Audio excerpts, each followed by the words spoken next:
Hi, everybody. I'm here with our good friend of the show, Michael Wood. Now, if you know anything about Michael Wood, he was a police officer in Baltimore for over a decade. He was a sergeant, and now he's made it his mission to talk about all the abuses that happen inside the policing culture in America. And if you look at our videos, he's been on this show before. He's been on the Young Turks and many, many other shows to tell us all about the inside scoop. Michael, how are you?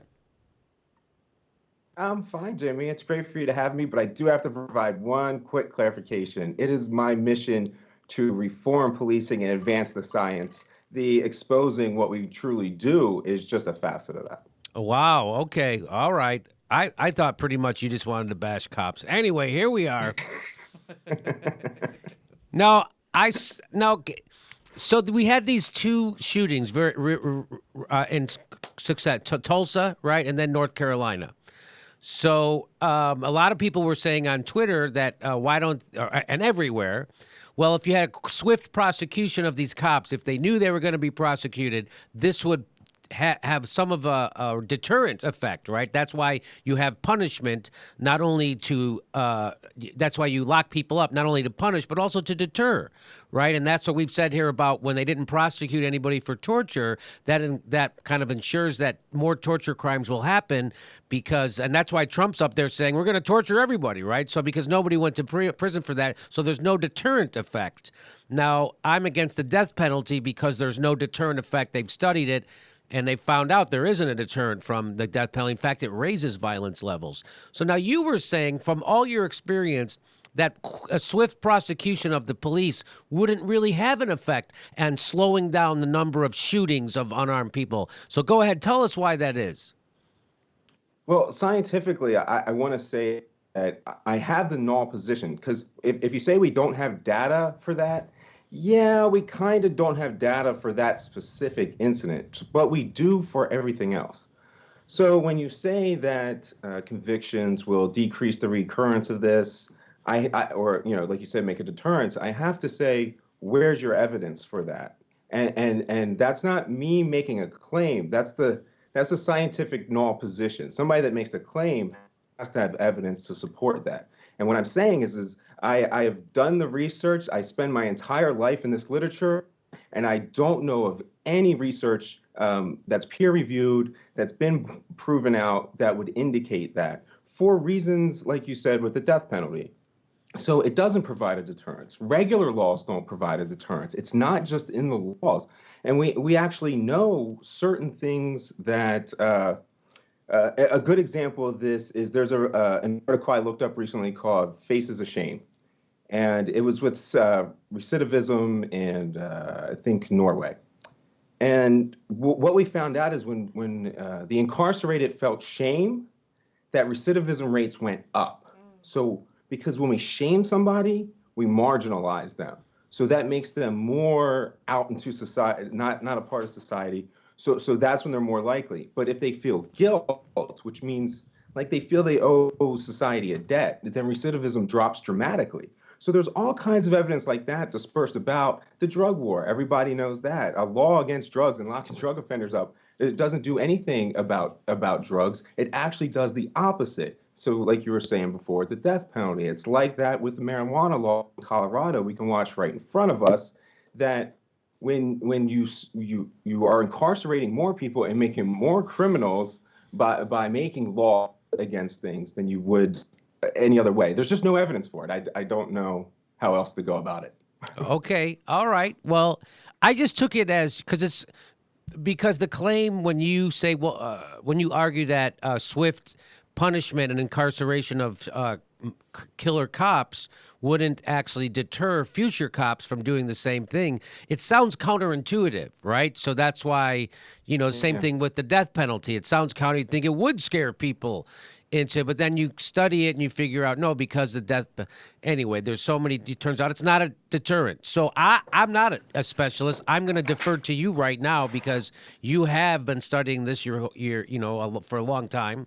And I'll look into it. And I did a little looking into it this morning before we got you on. But I just wanted you to state your case that, but you still think that police officers should be swiftly punished and incarcerated, or do you not? Well, I think we have to fundamentally re-envision what we're talking about in incarceration, because what are we saying there? So, what is the purpose for arresting any criminal? You tell me. What is the purpose?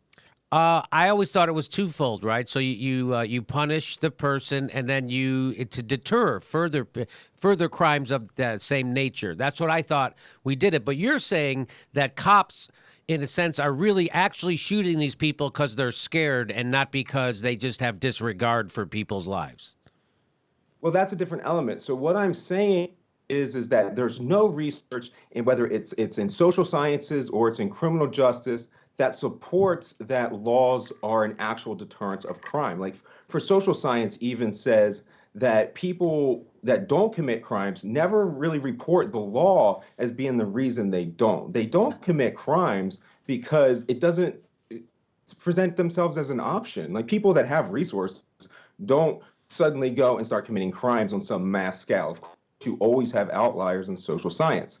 But what I'm also saying is that well, you brought up the emotional side of it, but like what our criminal justice system is, it isn't to punish and it isn't supposed to be deterrence either. It's supposed to be to protect society from that person. We don't incarcerate people, punish them. That literally does not work. And other research shows that when you do that, you increase recidivism rates because you're shaming someone and you're depleting the resources they have. That action literally creates more of the offense that you're looking to stop. So we have to really accept that our criminal justice system has to be about rehabilitation, or the going theory is restorative justice. So it's about if somebody's gonna be back in society eventually, your goal should be that when they're back in society, they're a better person and they're not going to commit that offense again. So if you lock up a cop, that does absolutely nothing to change the environment and the culture of the entire situation that would prevent the next cop from being afraid and getting to that shooting. That's the emotional aspect. So the vast majority of these cops that are shooting people, they're doing it out of fear. You can even hear it in their voices and their complete freezing afterwards. They have no idea what to do. They're gripped by fear. They haven't been in these situations before. They just don't know what to do. So we're going to say that if we take that person and punish them and put them into jail as an incarceration, that will prevent the next person from being afraid. It's just completely illogical. So so you're saying, so I would say, like the videotape when it shows the guy had his hand up or the guy was walking backwards. The guy in North Carolina videotape now suggests that the guy had his hands at his side and he was walking backwards towards the cops, and then they shot him. You can't tell me that a cop is afraid in that situation. I think that cop just has a callous disregard for that guy's life, especially if you're black. Why do black guys get shot more? Are they more afraid of black guys, or do they have less regard for black guys? Yeah, I mean, those things aren't mutually exclusive. They're both true. Oh, there you go. So they can both be true at the same time. Look at that. I'm not wrong. That's nice. Okay. So what? So you think it can be? So is there a way we could? What do you think is the answer? I think the answer is that we train police in de-escalation, because it appears to me, Michael, and correct me if I'm wrong, that all evidence that I see is that it's always the police escalating the situation. In fact, I've even read articles where they've been trained to escalate. So you tell me.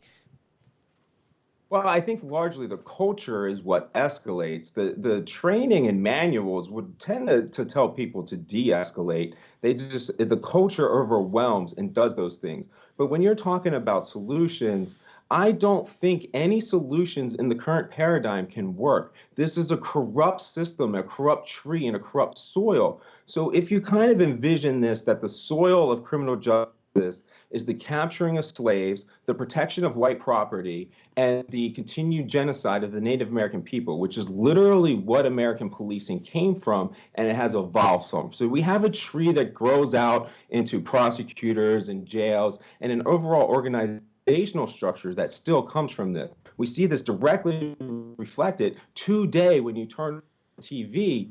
You can watch the CVS burn as in Baltimore, loop after loop, as everyone freaks out about how white property is being burned, but no one is caring as much in the big public eye that what the only death that occurred in Baltimore as a result of this was Freddie Gray. And that was a dead body, that was a black body that was in the new Jim Crow, and that was a recapturing of slaves to put them into jail, to send them back to their masters. And we watch the policing right now continue the genocide and taking of land from the Native American people. You're asking to fix a leaf or a tree that is completely poisonous. I don't care if you get the best leaf in the world to replace that bad one, it's immediately going to be poisoned by the rest of that tree. So we have to fundamentally re-envision policing, which is what I push for, and that's the civilian-led model. Currently, policing serves an oligarchy just like the government. So you're trying to say, well, if we replace the guy that's working at the DNC filling out emails, that for some reason that's going to transcend and translate to Hillary Clinton changing her policies. That's just not going to work. Wow. So that's a much heavier thing than I expected you to say.